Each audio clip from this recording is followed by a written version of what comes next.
वकील अलबेला की शानदार प्रस्तुति।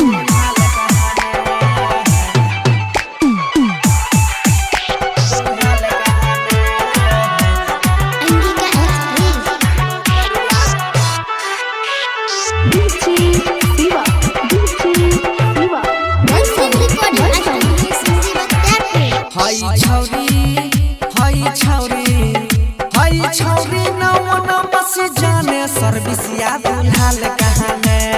रे सर्विसिया दुल्हाल कहाना हाय छौरी हाय छौरी हाय छौरी हाय छौरी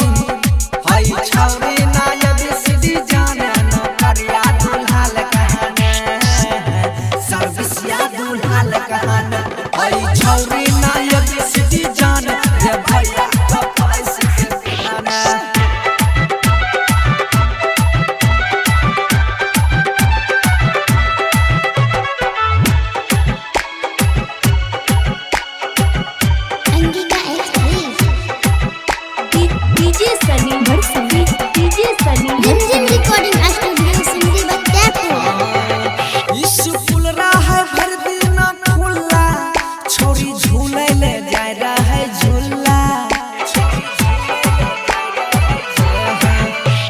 भर